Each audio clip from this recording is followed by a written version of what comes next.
വെളിപാട് പുസ്തകം 2-ാം അധ്യായം 2 മുതൽ 6 വരെയുള്ള തിരുവചനങ്ങൾ. നിന്റെ പ്രവൃത്തികളും പ്രയത്നങ്ങളും ക്ഷമാപൂർവമായി ഉറച്ചു നിൽപ്പും ദുഷ്ടരോടുള്ള സഹിഷ്ണുതയും ഞാൻ മനസ്സിലാക്കുന്നു. അപ്പസ്തോലന്മാരെന്ന് നടിക്കുകയും എന്നാൽ അങ്ങനെയല്ലാതിരിക്കുകയും ചെയ്യുന്നവരെ പരിശോധിച്ച് അവർ വ്യാജം പറയുന്നവരാണെന്ന് നീ കണ്ടുപിടിച്ചു. തീർച്ചയായും ക്ഷമാപൂർവം പിടിച്ചു നിൽക്കാൻ തക്ക കഴിവ് നിനക്കുണ്ട്.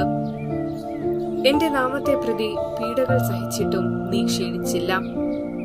എങ്കിലും നിനക്കെതിരെ എനിക്കൊന്നു പറയാനുണ്ട്. നിനക്ക് ആദ്യമുണ്ടായിരുന്ന സ്നേഹം നീ കൈവെടിഞ്ഞു.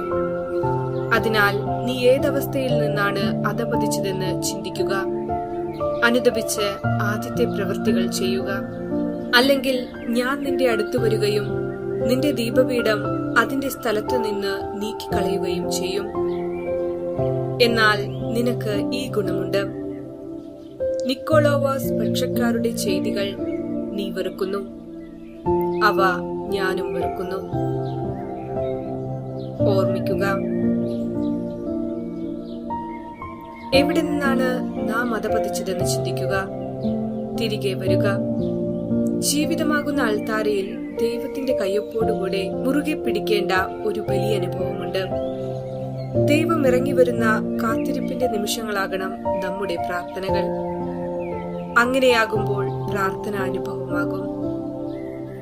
സ്നേഹം മന്യമാകുന്ന, സമർപ്പണമില്ലാതാകുന്ന നമ്മുടെ പ്രാർത്ഥനകൾ വെറും പ്രഹസനങ്ങളാകുകയല്ലേ? അതരം കൊണ്ട് സ്തുതിക്കുന്ന, ഹൃദയം കൊണ്ട് അകന്നിരിക്കുന്നവരാകുന്നില്ലേ നമ്മൾ? അതുകൊണ്ട് ശീലങ്ങൾ മാറ്റിവെക്കാം. സ്നേഹസമർപ്പണത്തിലേക്ക് തിരികെ വരാം. ദൈവത്തിന്റെ സാന്നിധ്യ കൂടാരങ്ങളിൽ അവനു വേണ്ടി തിരഞ്ഞെടുത്ത സമർപ്പണ ദ്രവ്യങ്ങളുമായി നമുക്ക് ചേർന്ന് നിൽക്കാം. എവിടെ നിന്നാണോ അധപതിച്ചത് അവിടെ നിന്ന് തുടങ്ങാം. അതിന് ഒന്നേയുള്ളൂ വഴി: പ്രാർത്ഥനയോട് ഹൃദയം ചേർത്തു വയ്ക്കാം. മറിയത്തെ പോലെ അപ്പോൾ നമ്മുടെ പ്രാർത്ഥനയുടെ കൂടാരങ്ങളിലും ദൈവം ഇറങ്ങി വരും. ഈ നോമ്പിലൂടെ നാം നേടിയെടുത്ത നല്ല ശീലങ്ങൾ മറക്കാതെ ദൈവത്തോട് ചേർന്ന് നഷ്ടപ്പെട്ടുപോയ മൂല്യം നേടിയെടുക്കാം. ദൈവം അതിനായി എല്ലാവരെയും സമൃദ്ധമായി അനുഗ്രഹിക്കട്ടെ എന്ന് പ്രാർത്ഥിക്കുന്നു.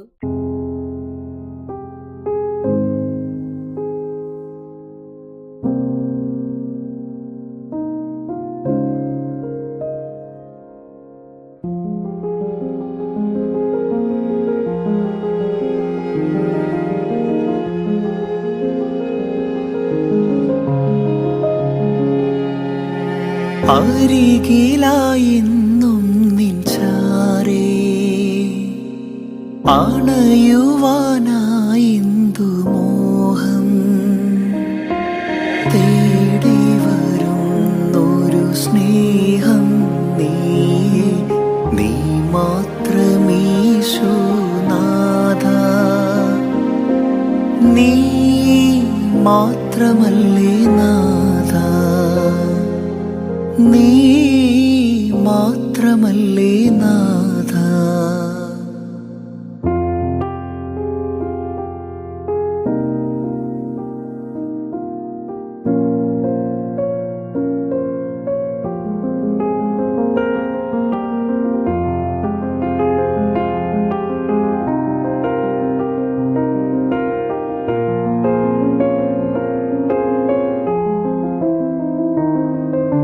സ്വർഗത്തിനെതിരായും നിൻ തിരുമുൻപിലും പാപം ചെയ്തു പോയി ഞാൻ.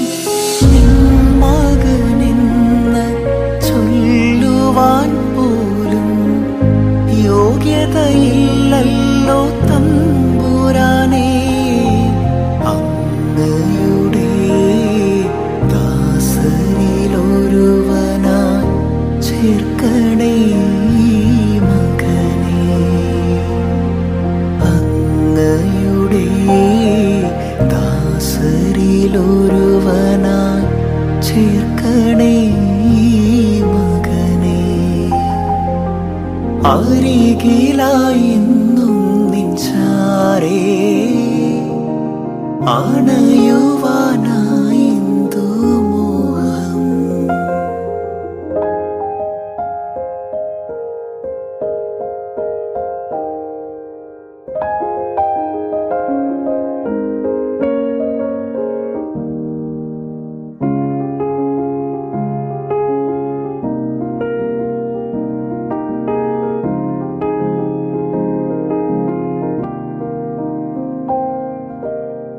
ഇനിയുള്ള കാലം നിന്റേതായി തീരുവാൻ വരമിന്നേകണമേ. നിൻ സുവിശേഷം പാരിൽ പകരാൻ ഈ ജന്മമെനിക്കായി നൽകണമേ. നല്ല നിലത്തായി വീണൊരു വിത്തുപോൽ ഫലം നൽകാൻ അനുഗ്രഹിക്കൂ. നല്ല നിലത്തായി വീണൊരു വിത്തുപോൽ ഫലം നൽകാൻ അനുഗ്രഹിക്കൂ. അരികിലായി എന്നും നിൻ ചാരേ അണയുവാൻ